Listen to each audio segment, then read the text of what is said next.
Students, in this video, we will learn about the refraction of light through a glass slab.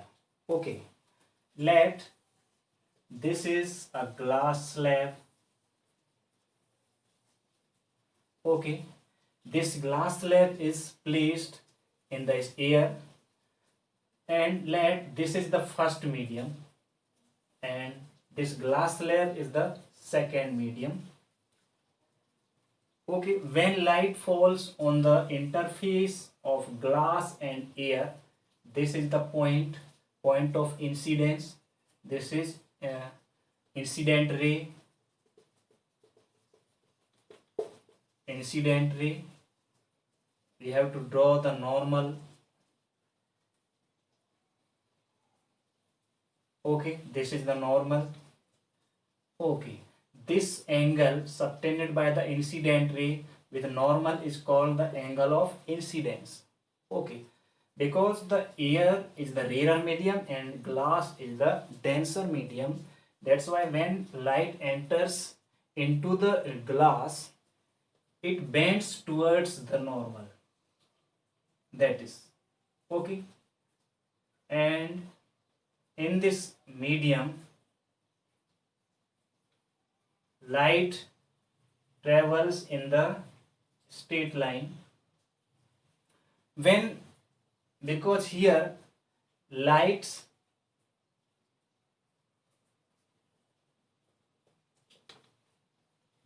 emerges in the rarer medium, in the air.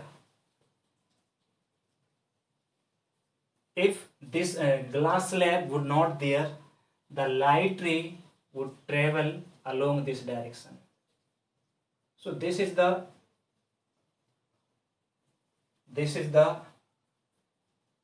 direction of incident ray. Okay, but there is a glass slab, that's why light ray bends or refracts and travels in the glass slab. And when light ray emerges from the glass slab, because emerge in the rarer medium air, that's why it will, this is the point of incidence for the glass slab. So we have to draw here the normal to the interface. Let this normal is n dash, so this normal we can write m dash. Okay, light ray here enters in the air, that's why it will bend away from the normal. It will bend away from the normal. Okay, so this ray is called the emergent ray, and this angle is called the emergent angle. It is denoted by E, and this is small r, refracted angle of refraction. Okay, now here is a point that this is the direction of incidence, and this is the direction of emergent ray. These are parallel. Okay, now if we draw the normal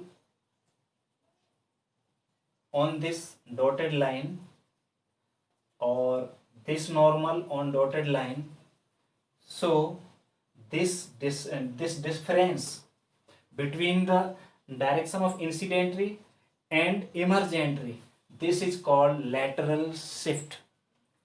What is this? This is called lateral shift.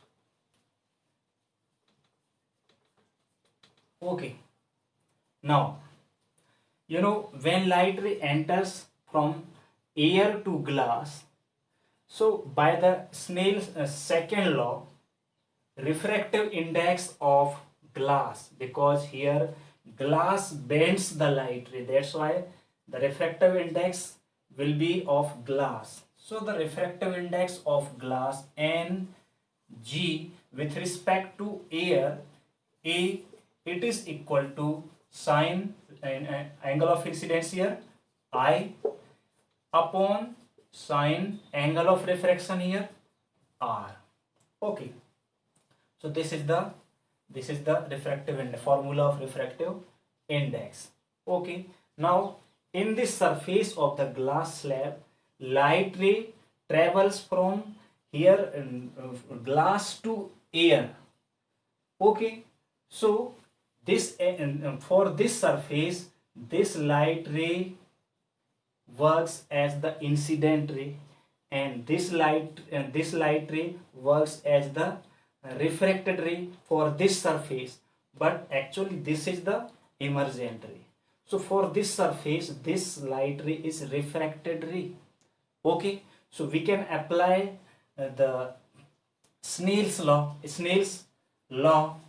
So the refractive index here, light travels glass to air.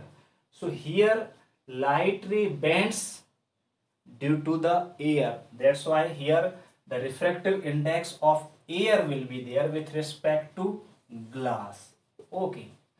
For this surface, this works as the angle of incidence, and it will be equal to r, because these are the parallel lines and this is the intersection.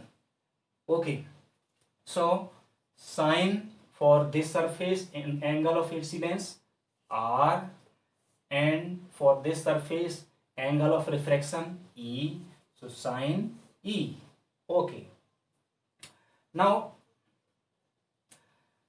you know that the angle of refraction with respect to air, angle of and now the refractive index of glass with respect to air is reciprocal to the refractive index of air with respect to glass. So now multiply equation first and equation second.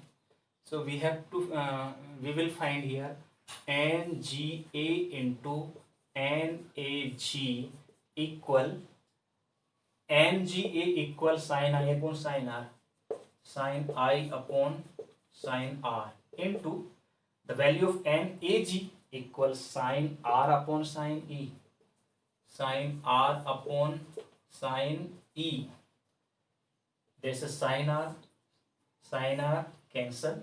So here sin I upon sin E will be there.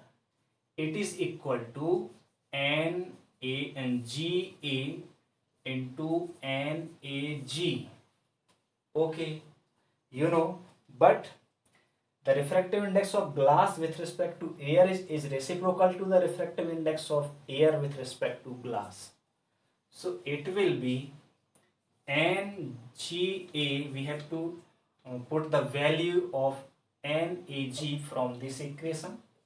So here it will 1 upon NAG, NAG will be reciprocal to the NGA. So here NGA. Okay, or we can put the value of NGA from this equation. So let us we put the value of NGA. So the value of NGA equal 1 upon NAG into NAG equals sin I upon sin E. Cancel. So here 1 equal sin I upon sin E.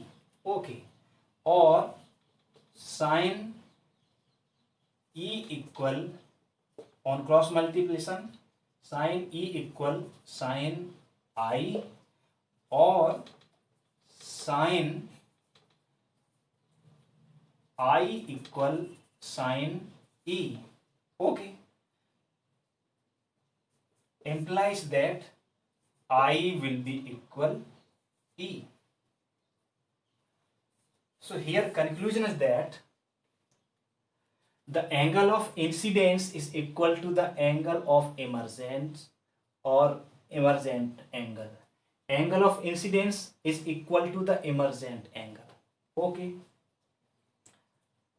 So when light ray goes from air to glass, and again it emerges into the air, then light ray goes parallel to the direction of incident ray, and in this case the angle of incidence is equal to the angle of emergence or emergent angle. Okay, that is.